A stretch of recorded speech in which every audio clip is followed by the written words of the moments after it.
Bienvenue, on attend 10h03. Il est 10h03, on Ah, va il est pouvoir... 10h03, une dernière personne qui se connecte. Et ben merci à tous d'être présents à l'heure et en nombre. L'idée d'aujourd'hui est de partager un petit peu bah, les nouveautés un petit peu réglementaires et à travers ces nouveautés réglementaires, les nouvelles impositions et comment un petit peu on pense que tout ça peut s'imbriquer. Voilà.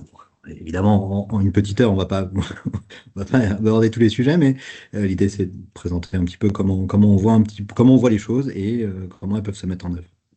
Un- un- Ça reste voilà, on reste une entreprise, donc on se présente un petit peu.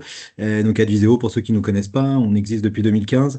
On est issu du groupe d'ingénierie CETEC. On a maintenant plus d'une petite dizaine d'années d'existence. Voilà, donc il y a quelques étapes particulières là, dans notre histoire qui sont mentionnées, avec un changement d'actionnariat et surtout depuis 2024, nous avons rejoint le groupe Hager qui nous donne une solidité aujourd'hui financière assez appréciable.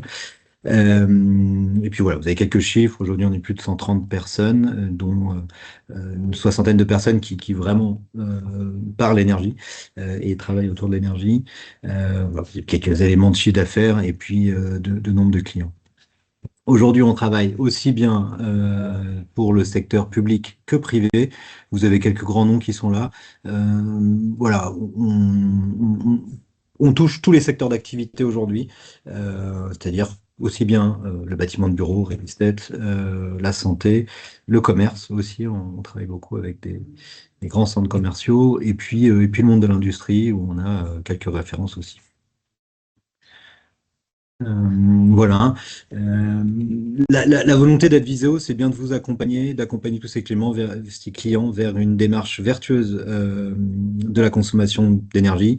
Donc ça va passer, ça va, ça passe par la prise en compte des différents enjeux qui sont les vôtres et donc de bien définir les objectifs qui sont liés à ces enjeux et d'aboutir à une stratégie de déploiement. Aujourd'hui, à Adviseo, on s'est concentré sur trois grandes prestations qui sont la première, la mise en place d'un EMS pour capter la donnée, la faire euh, capter la donnée énergétique, la faire parler en fait quelque part et rendre compte des économies d'énergie réelles. Ça nous semblait être une étape assez importante pour montrer qu'il y a une démarche fonctionne. Le pôle d'ingénierie d'Energy Manager qui permet de mettre en place des stratégies énergétiques.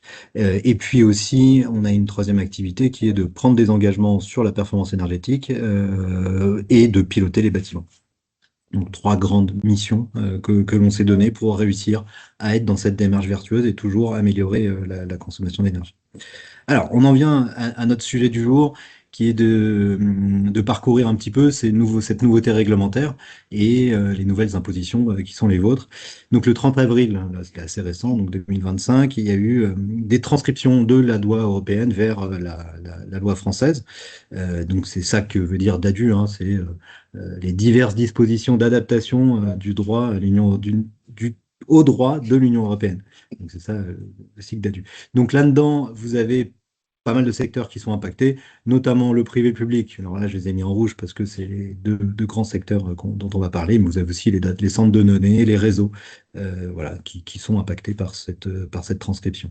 Et donc, au niveau de l'énergie, puisque en fait, dans la loi d'adieu, vous avez tout un tas d'autres, on va dire, d'autres pans juridiques ou d'autres codes qui sont impactés. Mais au niveau du code de l'énergie, vous avez des choses au niveau des obligations de moyens qui vont être modifiées, des seuils d'obligations qui vont être modifiés. Puis, chose nouvelle, maintenant, vous avez des choses qui vous imposent de mettre en œuvre quelque part.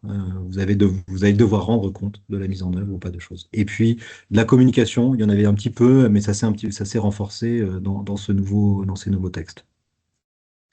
Si on prend en détail ce qui se passe au niveau du public, donc quand même, on voulait en parler, vous avez trois grandes exigences majeures qui sont apparues. La première qui est que maintenant, on doit réaliser des économies d'énergie de manière annuelle et à hauteur de 1,9%. Et donc ça, c'est par rapport à l'année 2021. Donc c'est vraiment quelque chose qui est quantifié, chiffré. Et aussi, il y a l'obligation que 3% de la surface cumulée des bâtiments doit être rénovée chaque année. Bon, après, il y a une petite phrase qui dit que si vous êtes dans une démarche d'amélioration continue quelque part, c'est-à-dire si vous réduisez vos consommations chaque année et que vous avez planifié votre rénovation, bah, c'est réputé remplir cette condition. Et puis, il y a cette publication des résultats. Toujours un point important, c'est que vous avez des décrets d'application qui ne sont toujours pas sortis, qui vont régir la manière de calculer les économies d'énergie, la manière de reporter, des choses comme ça. Alors, quand dois-je mettre tout ça en œuvre?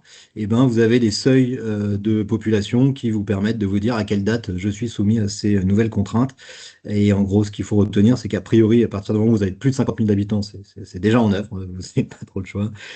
Si vous avez plus de 5 000 habitants, vous avez encore une année devant vous, quelque part. C'est à partir du 1er janvier 2027 qu'il va commencer à falloir mettre en place cette démarche. Par contre, si on est en dessous de 5 000 habitants, on a quand même du temps. Et donc, c'est après l'échéance décret tertiaire, finalement, que ces choses-là vont avoir lieu. Chose importante, les consommations d'énergie, elles sont calculées sur vos consommations liées à vos bâtiments, vos véhicules aussi en interne, l'éclairage public, et on sort de ça tout ce qui va être transport public, forces d'armée et choses comme ça. On n'a rien vu sur, par exemple, des lieux de culte, mais bon, a priori, est-ce que c'est dans votre giron? C'est discutable, mais les lieux de culte, a priori, sont dedans. Enfin, les consommations des lieux de culte sont dedans. Pour le secteur privé, aussi des choses qui ont changé par rapport à l'ancien texte. Maintenant, vous avez des obligations qui sont de mettre en œuvre toutes les actions avec TRI de moins de 5 ans, issues de l'audit énergétique, du système de management. Enfin, voilà. Toutes actions qui ont un TRI de moins de 5 ans doivent être mises en œuvre. Ou alors, et si vous ne le mettez pas en œuvre, il va falloir justifier de leur non-réalisation. C'est quand même assez fort en termes d'obligation de résultats. Il y a cette obligation de déclarer à partir du moment où vous consommez plus de 2,75 gigawattheures par an. Et puis aussi une nouvelle obligation. Avant, il suffisait de déposer ce qu'on avait fait sur une plateforme ADEME. Aujourd'hui, vous avez l'obligation de reporter le plan d'action dans votre rapport annuel. Voilà, encore une fois, un décret d'application va un petit peu donner des modalités, comment on va déposer des informations, où est-ce qu'on les met, des choses comme ça. Il y a aussi une obligation de moyens à mettre en œuvre pour réussir à faire, finalement, à remplir ses objectifs. Et ce qui change drastiquement, c'est pour toutes les entreprises qui vont consommer plus de 23,6 gigawattheures. Alors, pour mémoire, avant, c'était simplement une obligation à partir du moment où vous aviez 250 personnes ou plus de 50 millions de chiffre d'affaires. Maintenant, c'est plus ça. On regarde votre consommation d'énergie au niveau de l'entreprise, d'une entreprise étant inscrite au registre du commerce. Donc, a priori, on reste sur la même, enfin, c'est même pas a priori, de notre compréhension, on reste sur le même niveau, le sirène. À partir du moment où vous avez un sirène, au-dessus, il y a plus de 23,6 gigawattheures de consommation. Donc, dans ces consommations, c'est toujours la même chose. Les consommations liées à tous vos intrants pour faire fonctionner les bâtiments, faire fonctionner une usine, faire fonctionner, voilà. Et puis, tous les consommations qui sont liées à des carburants. Euh, y compris, je sais pas, du gaz pour des Fenwick ou des choses comme ça. Donc à partir du moment où vous dépassez ces 23,6 gigawattheures sur une moyenne annuelle de 3 ans, vous êtes en obligation de mettre en place un moyen pour atteindre des résultats qui est de mettre en place un système de management de l'énergie certifié. Si on a une fourchette entre 2,75 et 23,6 gigawattheures, on reste dans l'obligation de réaliser un audit énergétique selon les modalités qui étaient déjà en vigueur. Voilà, donc c'est plus un seuil en fonction de votre chiffre d'affaires ou du nombre de personnes, c'est un seuil en fonction de vos consommations d'énergie. On voulait quand même rappeler que, et c'est pas pour faire peur ou quoi, hein, c'est dans la loi, que par contre la, la- la pénalité en cas de non mise en œuvre de ce dispositif existe toujours et est toujours la même, c'est-à-dire que il y a un potentiel de 2% du chiffre d'affaires qui peut être sanctionné. Enfin voilà, la sanction peut être à hauteur de 2% du chiffre d'affaires, 4% en temps d'initiative. Évidemment que ça tombe pas comme ça, coup près. Et voilà, il y a d'abord une mise en demeure de la DREAL, souvent, ou des choses comme ça, qui vont demander à se mettre en conformité avec cette loi. Ne pas oublier quand même que c'est n'importe quelle non-conformité qui peut être pénalisable. C'est-à-dire que Bah, par exemple, j'ai pas mis en place une des actions de moins de 50 TRI et j'ai pas expliqué pourquoi, potentiellement, je suis pénalisable. Euh, voilà. Donc ça, c'est sur la pénalité. Là, un petit rappel, effectivement, des seuils. L'objectif, hein, de la réglementation, c'est d'accélérer le fait qu'on fasse des économies d'énergie et qu'on arrive sur les objectifs européens et aussi nationaux d'économie d'énergie.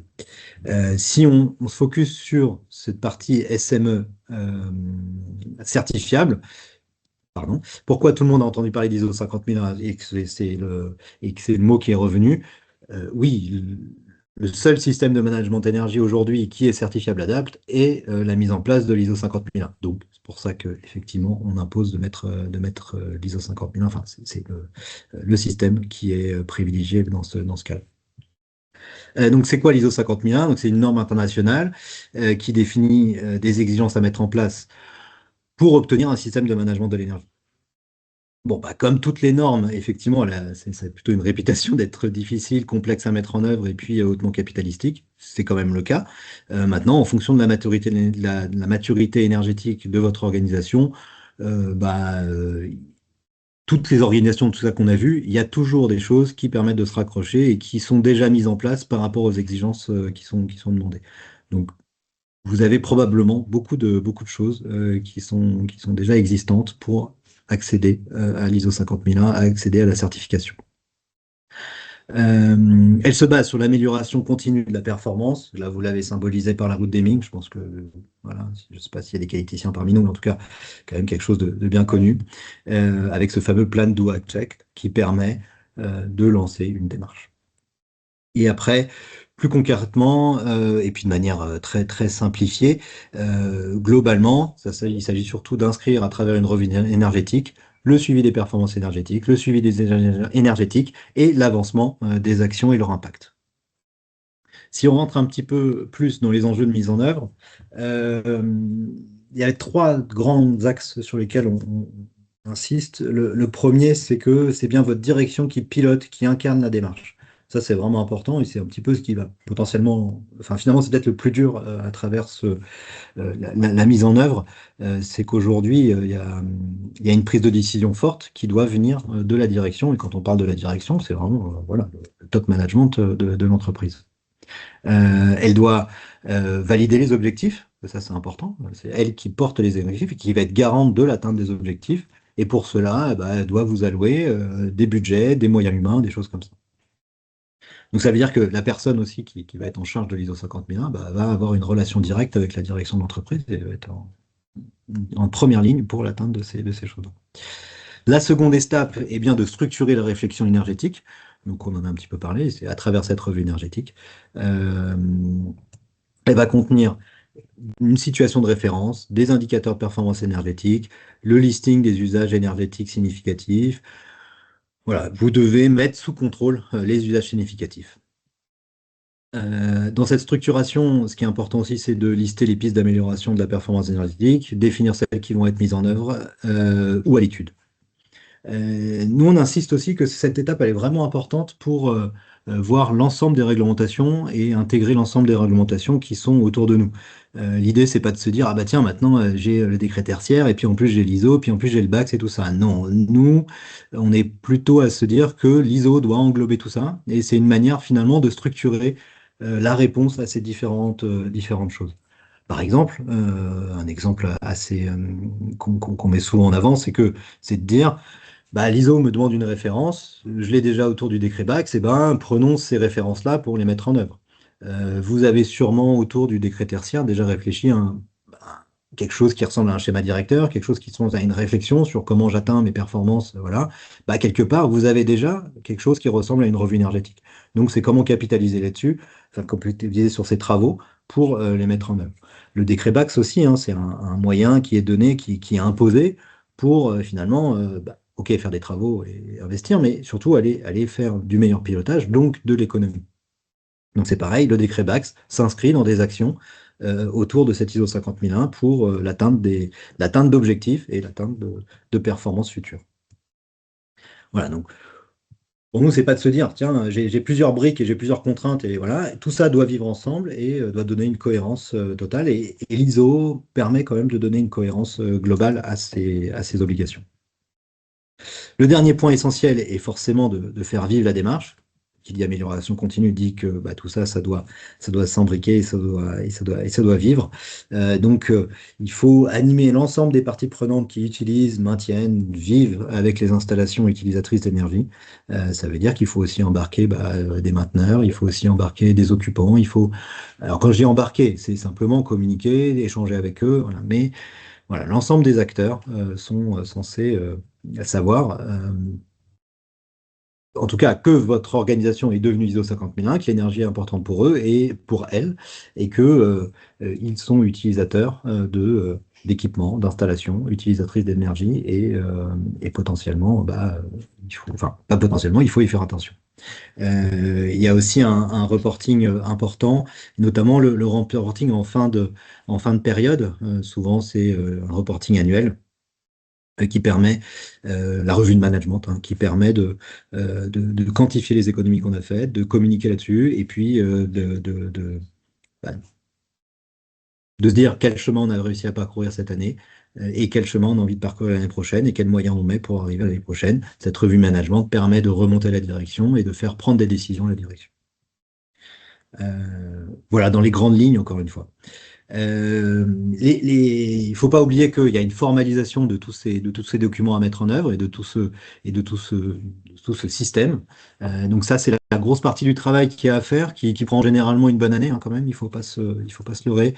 Et donc, il y a tout un travail autour de la documentation de la démarche à mettre en œuvre. Donc, bah oui, vos étapes du système, la revue énergétique, une politique énergétique, tout ça, c'est des documents qu'il faut écrire, des procédures, mettre en place des responsabilités, donc des fiches de poste, voilà, enregistrer aussi tous les résultats qu'on va avoir, tous les indicateurs, et voilà, donc faire des enregistrements périodiques de l'avancement de la démarche.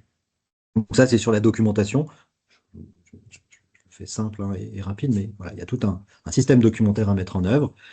Pour l'amélioration continue, bah oui, il va falloir à des périodicités mettre en place des audits qui soient internes ou externes. C'est-à-dire que vous pouvez avoir des entreprises externes qui viennent faire ces audits réguliers. Dans ces audits, en fait, qu'est-ce que ça va sortir? Ça va sortir des non-conformités, des points d'amélioration qui vont permettre d'améliorer petit à petit le système.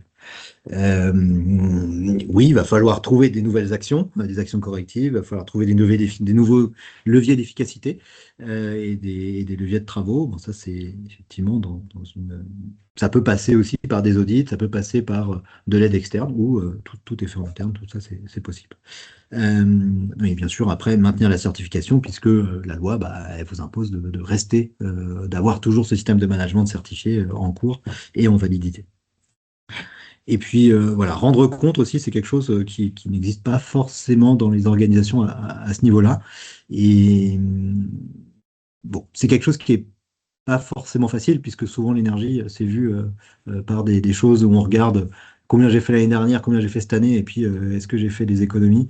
Voilà. Donc, maintenant, il faut rendre compte aussi avec des notions un petit peu plus théoriques, avec un peu des statistiques, des choses comme ça, et c'est quelque chose qui est pas forcément, enfin voilà, qu'il faut amener et c'est un changement aussi dans l'entreprise de regarder l'énergie avec un vrai prisme énergéticien et de comprendre ce prisme énergéticien et de le faire comprendre, donc de communiquer à l'ensemble des parties et notamment à la direction. Euh, voilà pour un petit peu rentrer dans cette nouvelle obligation et des grandes étapes pour y arriver. Maintenant, un petit point un peu plus commercial, comme nous, Adveseo, on vous accompagne là-dessus. Évidemment que c'est notre ADN de savoir faire ça. Nous, on prône quelque chose un petit peu, enfin, on a trois dimensions là-dedans. La première qui est vraiment de se dire, où est-ce que j'en suis ici, où est-ce que j'en suis de ma maturité énergétique par rapport aux exigences de la norme, ce qu'on appelle un gap analysis. L'idée, la fin d'aboutir dans ce travail, c'est de vous créer une feuille de route en vous disant, bon, bah, voici tous les travaux qui sont à entreprendre, à faire, à réaliser pour effectivement montrer un système de management qui sera auditable et certifiable.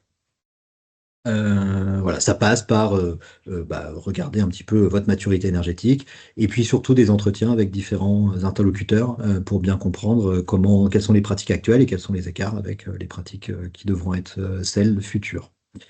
Puis forcément, tout un point sur la documentation à établir. La deuxième étape qui est suite à cette feuille de route, qui est qu'on peut vous accompagner à déployer tout ou partie de cette feuille de route, c'est-à-dire écrire une revue énergétique ou simplement regarder comment on fait une situation de référence, rédiger un document spécifique, ou après, une fois que l'audit a été fait, derrière l'audit, il y a des non-conformités, comment on lève ces non-conformités et quelles sont les nouvelles réflexions qu'on peut amener. Ça peut être aussi de rechercher des APE, enfin, des actions de performance énergétique, tout un tas de, et le troisième point, et là je laisserai la main à Pierre pour vous présenter ça, c'est comme je vous ai dit, le premier produit qu'on développe est un produit de captation de données et de mise en forme de la donnée énergétique. Donc on est en capacité de digitaliser la revue énergétique. Et donc ça permet d'automatiser des process, d'automatiser de la communication, enfin de rendre plus simple et de rendre plus euh, euh, accessible l'information énergétique et la réflexion autour de la performance énergétique. Pierre, je te laisse la main. Je pense que tu Ouais, te laisses prendre l'écran. partager mon écran. Et je vous ai pas dit en préambule, hein, n'hésitez pas à poser des questions, hein. Il y a des questions-réponses et on Mm. pourra y revenir à la fin. L'idée, c'est voilà, c'est assez descendant là pour l'instant et puis après qu'il y ait un échange. Ouais, merci Clément. À présent, on va voir comment notre outil CEVI permet d'aider grandement dans cette démarche en étant un outil au cœur de vos projets de management de l'énergie pour diverses raisons et obligations réglementaires dont a parlé Clément en préambule, mais sur la démarche ISO 50001, comment eh bien, CEVI peut vous aider et comment il aide déjà aujourd'hui bon nombre de nos clients qui sont engagés dans cette démarche de certification. Donc, je vais commencer pour celles et ceux qui connaissent pas forcément CEVI, à un tout petit peu faire des généralités et comment CEVI est organisé et qu'est-ce qu'il contient. Et après, on fera un use case sur trois volets de l'ISO 50001 autour du suivi et du reporting de la revue énergétique. On regardera également comment CEVI aide à l'animation et à la coordination du pilotage des APE. Et puis aussi, on regardera comment valoriser des données temps réel pour pouvoir suivre certains indicateurs de performance énergétique, par exemple sur des systèmes de refroidissement ou des chaudières, par exemple. Voilà. Donc pour les généralités, donc CEVI est organisé de la manière suivante. Donc vous avez au cœur de l'écran toujours la restitution des informations liées au tableau de bord ou la fonctionnalité que vous avez sélectionnée. Donc là, la connexion, moi, j'arrive directement sur une page d'accueil qui me permet un petit peu d'être un hub pour me rendre sur différentes fonctionnalités ou différents endroits de la plateforme. Donc on verra tout à l'heure comment aller sur des tableaux de bord précis. Et puis le point sur lequel je voulais insister, c'est sur la partie gauche, vous retrouvez comment Adviseo travaille et considère un projet de management de l'énergie. Cet ADN d'Adviso se retrouve sur notre produit CEVI et qu'on retranscrit de la manière suivante. Donc avec une première partie autour de c'est quoi mon périmètre projet, c'est quoi mon parc, dans lequel je vais retrouver dans ce menu différentes fonctionnalités autour de mon périmètre. Donc quels sont mes sites sur lesquels je dois travailler à réduire mes consommations et mon empreinte environnementale.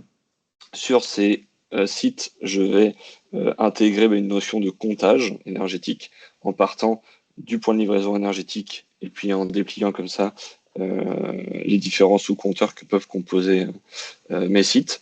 Et puis après, en associant, et qui est la première étape d'un projet de management d'énergie, en allant récupérer de l'information, donc en associant des données énergétiques, aussi bien sur mes points de livraison, hein, pour récupérer des informations de consommation, que sur mes bâtiments en direct, via par exemple des capteurs IoT, des systèmes GTB ou d'autres services providers tierces qui alimentent comme ça toutes les données que je peux auxquelles que je peux bénéficier dans la plateforme et que je vais pouvoir valoriser dans ma démarche justement et ma certification ISO 50001 pour suivre mes indicateurs de performance et améliorer ma performance en continu.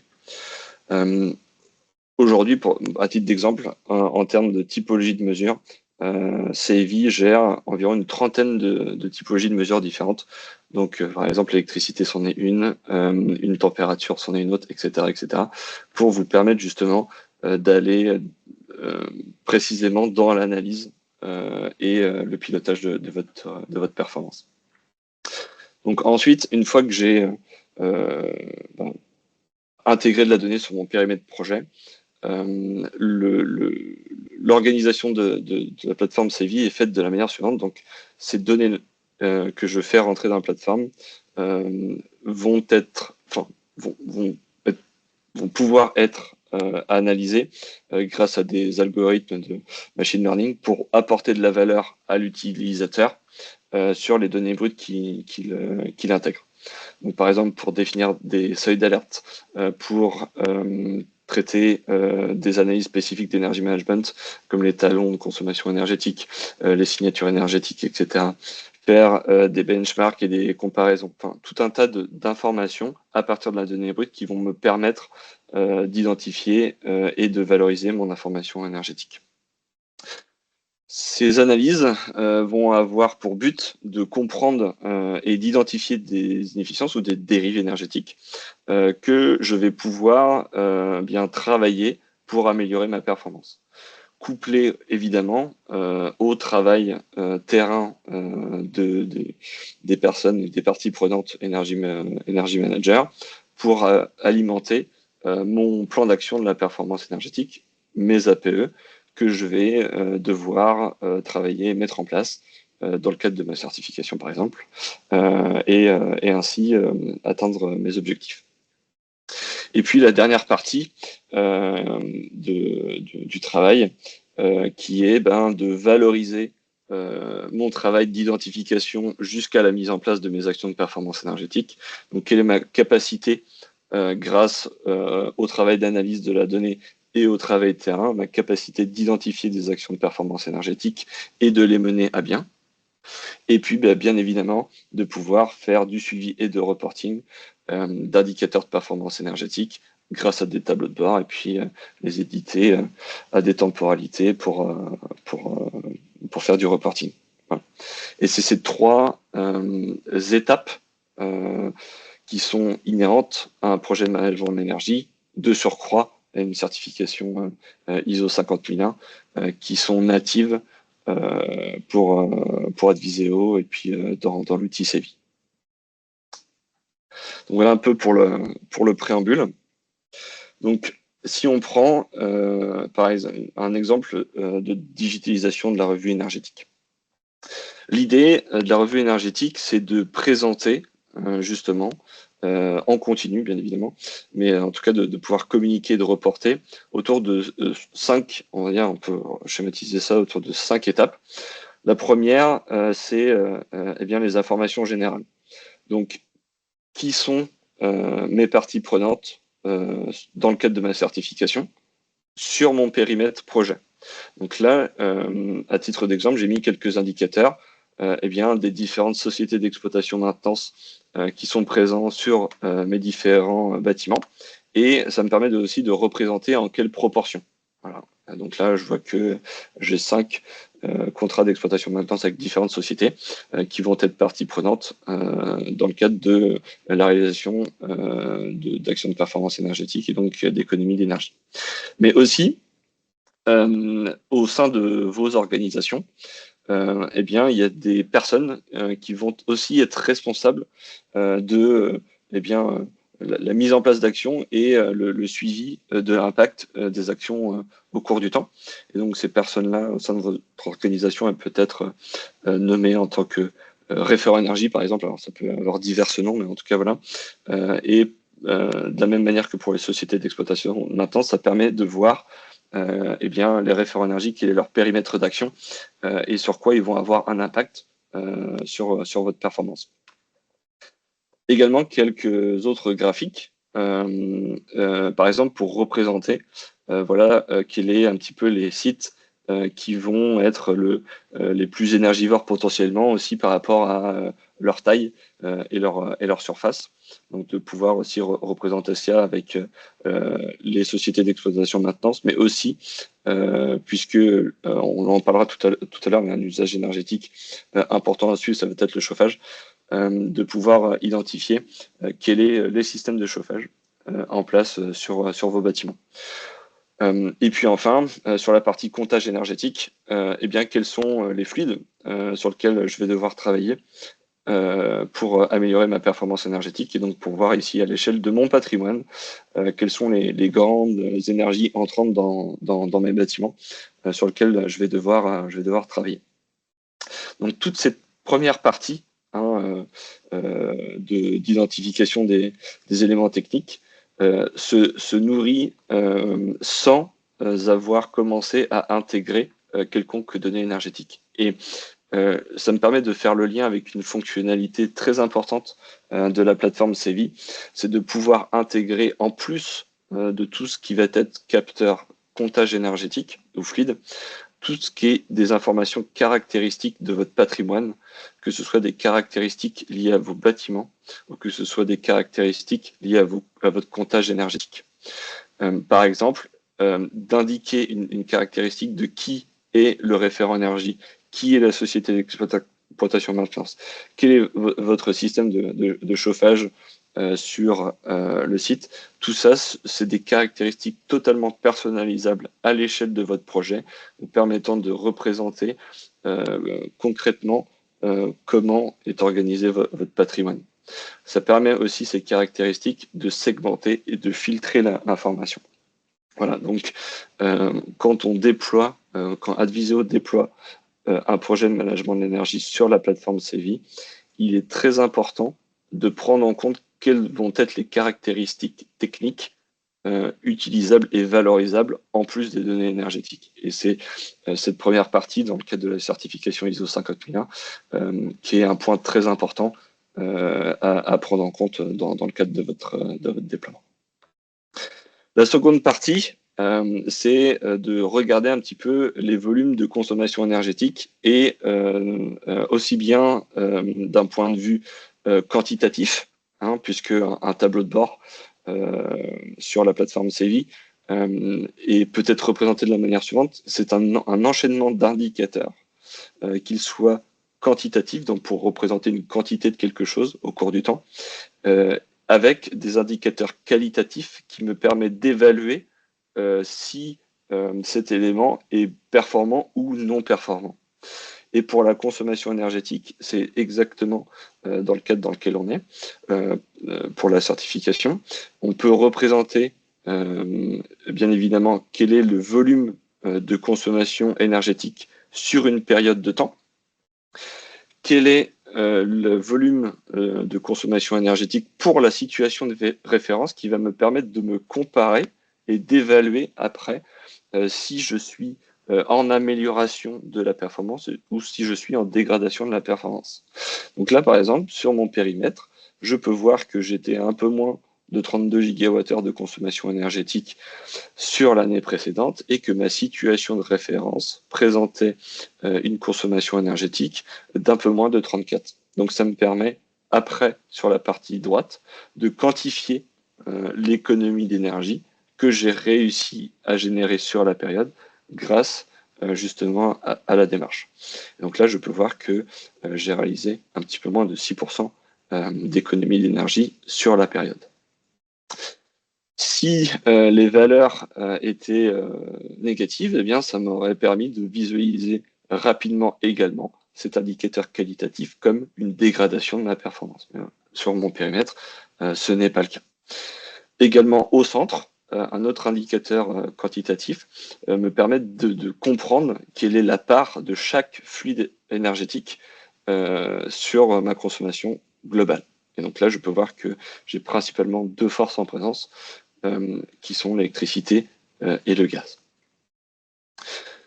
Juste en dessous, je peux aussi monitorer avec d'autres widgets qui intègrent cette fois-ci une notion de temps sur l'axe des X. Eh bien, je peux visualiser quels est les volumes de consommation, l'évolution des volumes de consommation au cours du temps, donc d'un point de vue quantitatif. Et donc, je peux quantifier graphiquement quelle est eh bien, l'amélioration continue que je porte à l'échelle de mon patrimoine. Et donc là, je peux voir que je réalise une économie d'énergie d'année en année.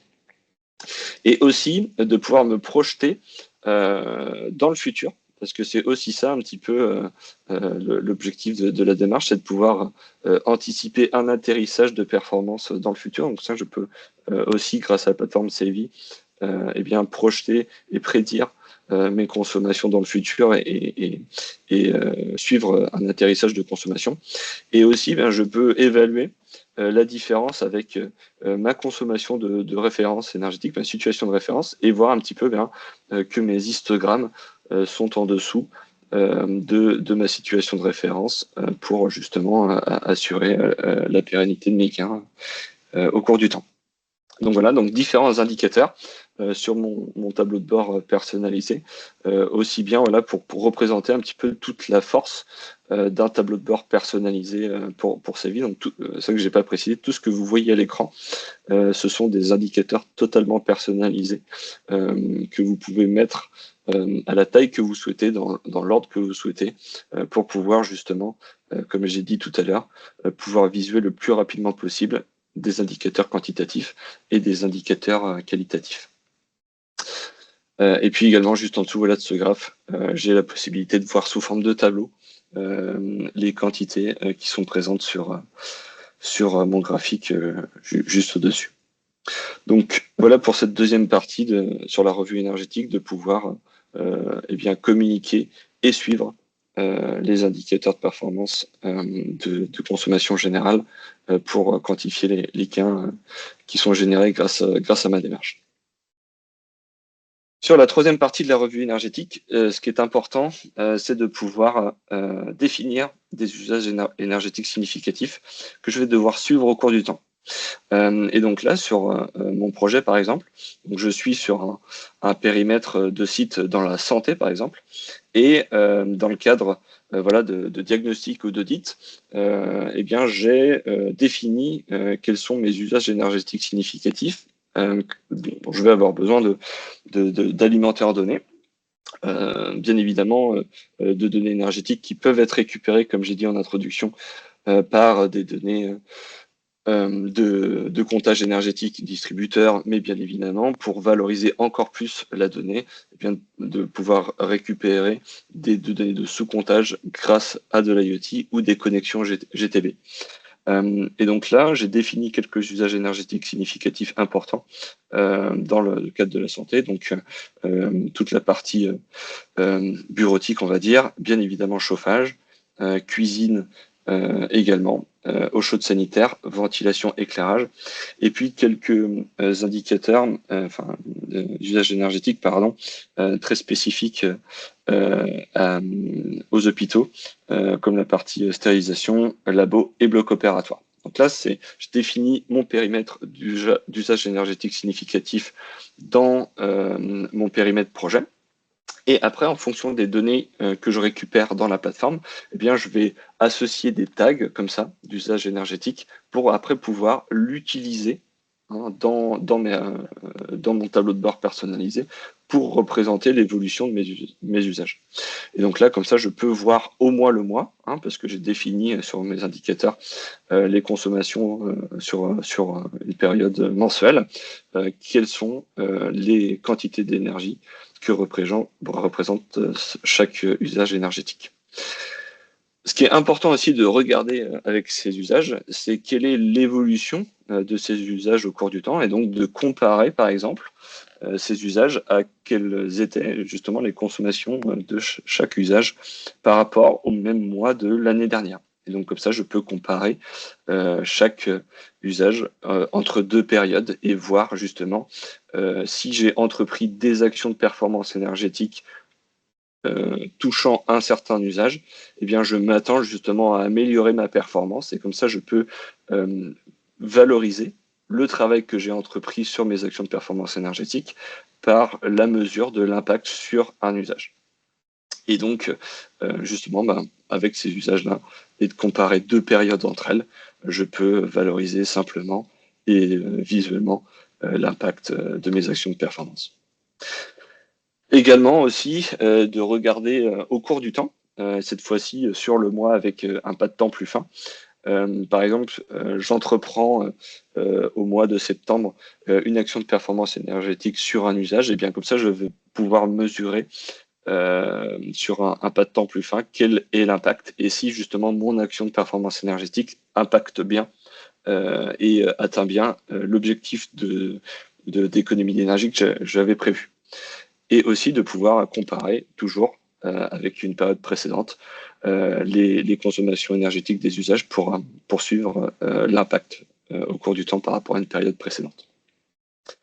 Ce qui est important aussi sur les US, c'est de quantifier un petit peu leur valeur au cours du temps, et aussi par rapport à mon mix énergétique, quel est le fluide énergétique impacté par chaque usage. Et donc là, par exemple, à l'échelle de mon patrimoine, je vois que j'ai une partie de mon chauffage qui est réalisée avec un réseau de chaleur, une partie avec l'électricité, mais que principalement c'est adressé par le gaz. Et comme ça, je peux voir aussi si je change certains fluides par un autre au cours du temps pour améliorer ma performance, et bien aussi je pourrais quantifier l'impact de ça par rapport à l'année dernière. Donc si, imaginons, je remplace ma chaudière gaz par une chaudière biomasse, et bien je vais pouvoir aussi quantifier comme ça l'impact des consommations de mon usage aussi par son fluide entrant, et valoriser encore une fois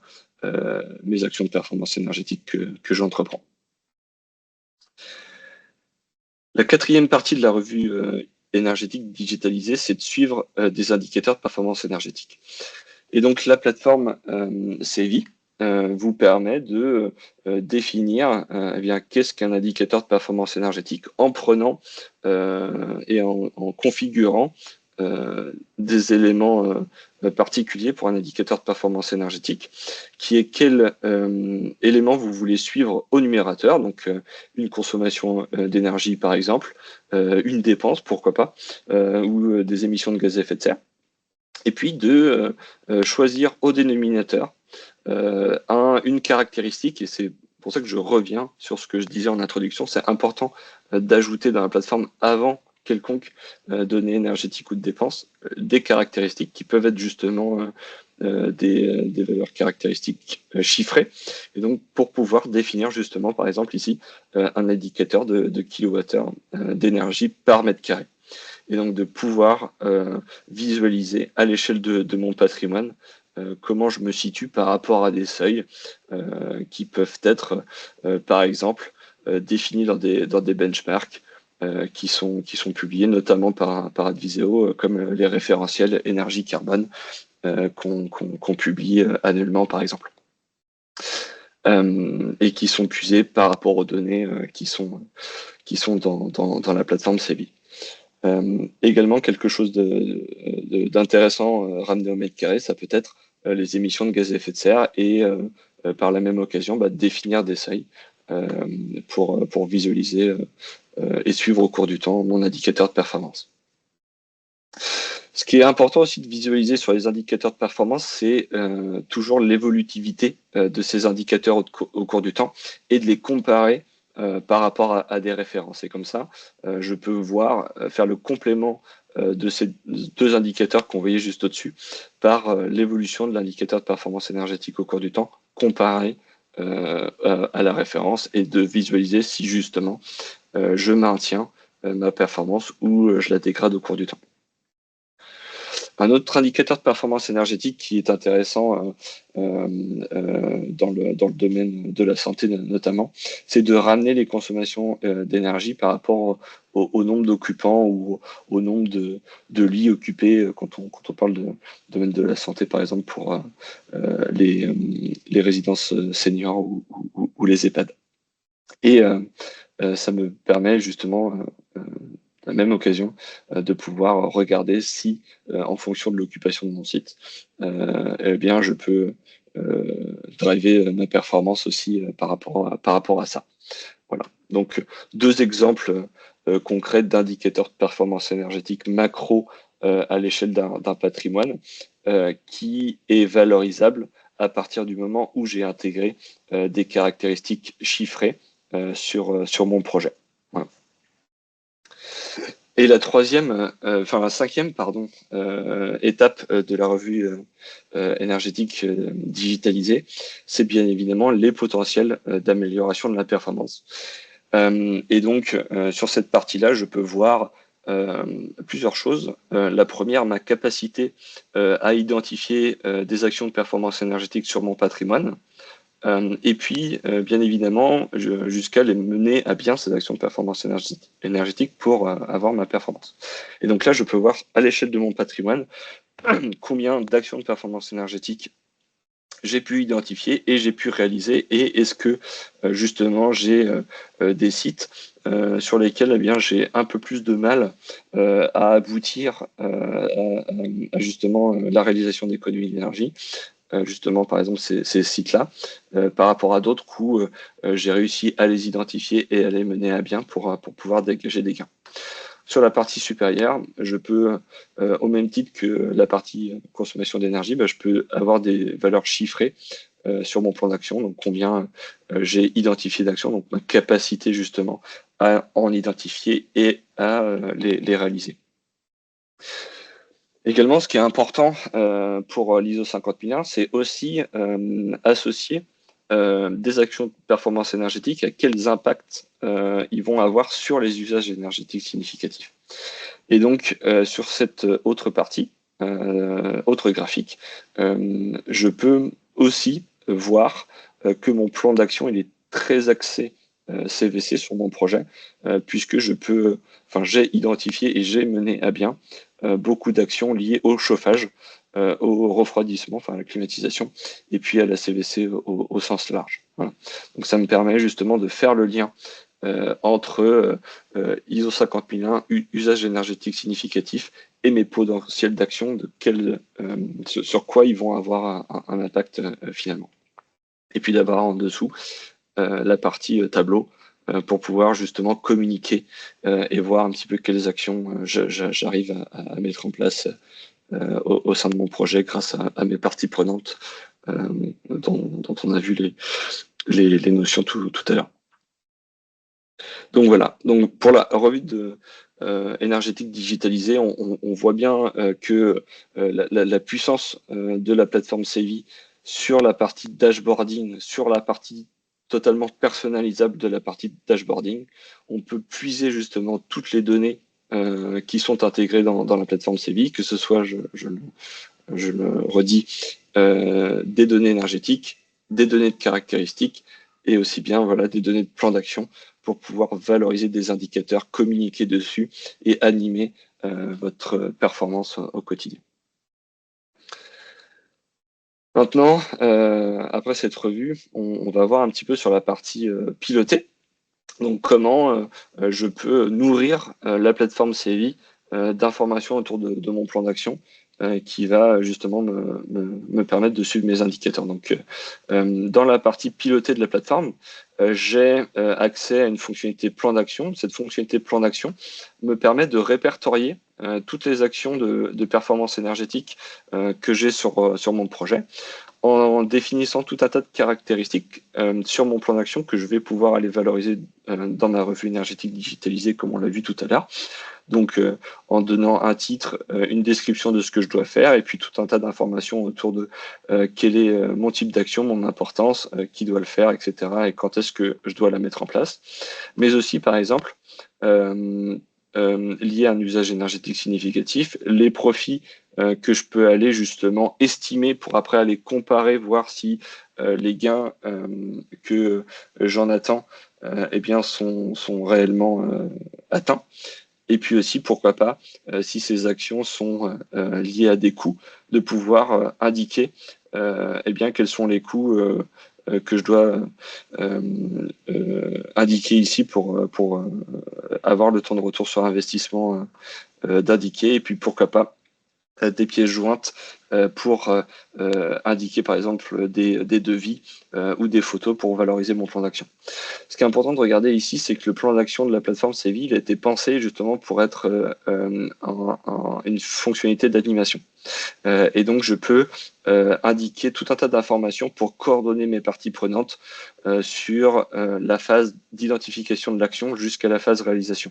Donc, est-ce que j'ai besoin de transmettre une information à quelqu'un? Est-ce que j'ai besoin de mettre un compte-rendu de visite pour faire avancer mon plan d'action, etc. Donc, je peux ici ajouter tout un tas de commentaires et d'informations pour faire en sorte que toutes les parties prenantes du projet qui ont besoin de suivre ces plans d'action retrouve toutes les informations ici sur mon plan d'action. Voilà. Et que après, je peux le valoriser dans ma revue énergétique. Et dernier point, use case que je voulais vous présenter aujourd'hui, c'est une fonctionnalité de la partie analysée, donc qui va plutôt valoriser tout ce qui va être données temps réel, qui proviennent des distributeurs, qui proviennent surtout aussi là, dans ce cadre-là de l'IoT et de la GTB, pour pouvoir suivre des indicateurs de performance énergétique un peu particuliers pour représenter, par exemple, deux use cases ici, un COP de groupe froid et un rendement de chaufferie. Donc, sur cette interface, j'ai accès à l'intégralité de mes points de mesure que j'ai connectés sur mon projet, donc qui peuvent être de 30 typologies de mesures différentes. Et de ces points de mesure que j'ai connectés sur mon projet, eh bien, le but de cette interface, c'est de pouvoir valoriser justement l'information que j'ai pu récupérer. Et donc là, sur cette interface, je suis sur une visualisation de données GTB que j'ai récupérée pour représenter mon système de refroidissement de mon groupe froid. Et donc, je peux ajouter, par exemple, ici, dans cette vue, deux points de consommation, ma consommation électricité de mon groupe froid et mon compteur thermique en sortie de groupe froid. Voilà. Donc, j'ai ces deux éléments-là que je peux, du coup, visualiser sur mon graphe, ici, si j'enlève après mon code machine, au cours du temps. Donc, je peux voir un petit peu quelle est ma consommation d'électricité et puis mon énergie thermique produite froid. Ce qui est important dans cette interface, c'est à partir de ces deux indicateurs, eh bien, je peux créer, par exemple, une formule pour lui donner un nom, ajouter eh bien, différents points de mesure au sein de ma formule que je vais pouvoir additionner, diviser, multiplier, etc., faire des soustractions, et lui donner une unité. Okay.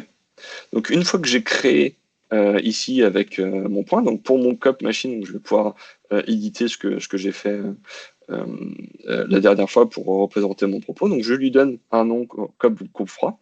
Je prends ma consommation d'électricité et ma consommation de froid, et donc je divise l'un par l'autre. Et puis je crée comme ça un point de mesure virtuel à la volée à partir de points de données que j'ai sur mon projet. Et je peux visualiser comme ça mon indicateur de performance énergétique avec des time series au jour le jour, donc même à l'heure ici, pour suivre et driver la performance de ce système énergétique précis sur le froid.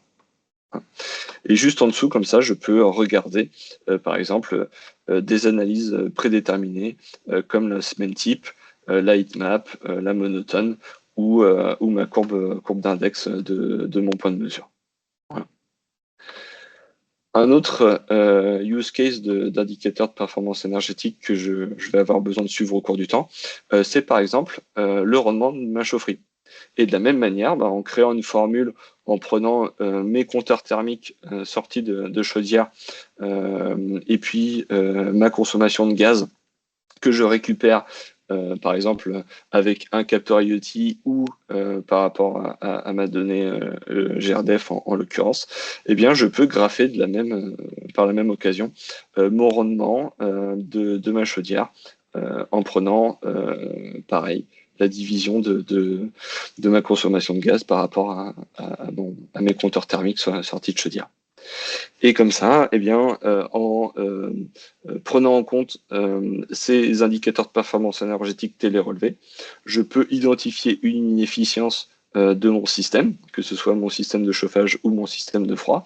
Et puis, je peux entreprendre des actions de performance énergétique, de régulation, pourquoi pas, ou d'autres choses pour améliorer mon indicateur de performance sur cette partie-là. Donc voilà un petit peu les trois use cases que je voulais vous présenter. Et puis je repasse la main à Clément pour la conclusion de ce webinaire.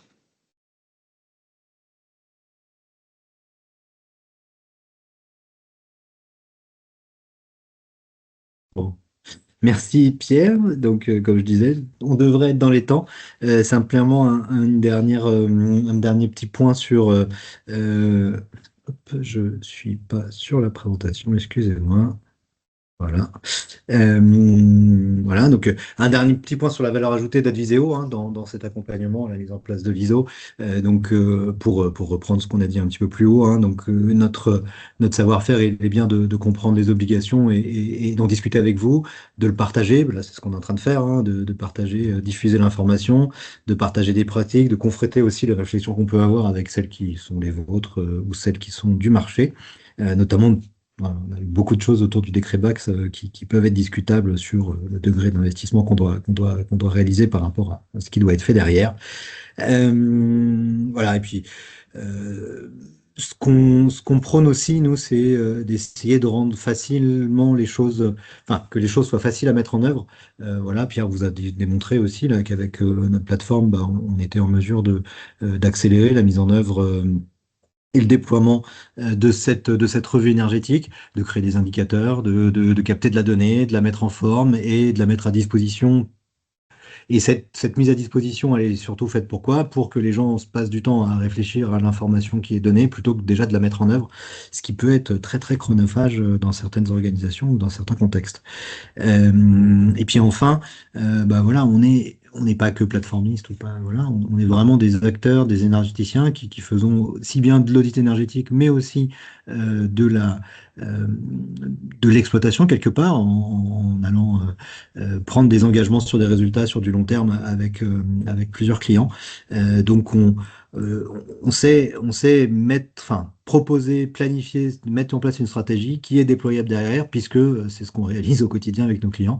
Et voilà, et on sait avoir des résultats sur 2, 3 ans à plusieurs chiffres qui dépassent 10% largement. Donc quand on voit que voilà, faut faire 1,9% ou tout au moins dans les objectifs. Bon alors historiquement le décret tertiaire forcément faire 40% et maintenant si on n'a rien fait depuis 10 ans, ok on n'est plus à 4% par an mais maintenant ça va être 5% ou 8% par an. Ça va être plus compliqué. Mais tout ça c'est atteignable et c'est des choses qu'on sait faire et donc on sait mettre en place des choses pragmatiques pour répondre à toutes ces réglementations et les déployer de manière simple et surtout après les animer voilà, de faire cette amélioration continue. C'est notre travail au quotidien depuis 10 ans. Donc, on voit d'un bon œil l'arrivée de cette obligation d'ISO, ou tout au moins cette obligation maintenant de faire des résultats et pas juste de faire un audit et de publier que j'ai bien fait l'audit. Voilà en conclusion, en tout cas, ce que Adviso est capable d'amener. On avait publié aussi un livre blanc que vous pouvez retrouver là autour de cette ISO 50001. On en avait fait un aussi autour de quand la loi d'ADU, enfin la transposition du texte européen vers la loi française était apparue, en tout cas sur l'énergie. On avait fait un petit texte aussi là-dessus pour expliquer un petit peu les tenants aboutissants et voilà. Donc voilà, puis on a tout un tas de ressources aussi que vous pouvez retrouver sur le site internet à ce moment-là, des schémas directeurs, des choses autour du comptage, des choses autour de la plateforme, enfin voilà, de la réglementation, voilà. Et puis on essaye toujours de publier des choses voilà, donner notre fond de pensée, notre vision. Voilà. Et puis, vraiment, le dernier mot de la fin, c'est de dire que cette ISO 50001, pour nous, c'est quand même assez accessible parce que le décret tertiaire vous a fait bosser, vous a emmené dans le droit chemin. Voilà, dans le monde industriel, souvent, il y a quand même des systèmes de management qui existent, ISO 14000 ou des choses comme ça, donc on n'en est pas loin, ou des systèmes qualité. Donc, voilà. Ah oui, pour prendre le flashcode si vous avez besoin. Et ben, merci à tous d'avoir participé, et puis je vous souhaite une bonne semaine, et puis bon appétit pour ce midi. Au revoir. Merci, merci.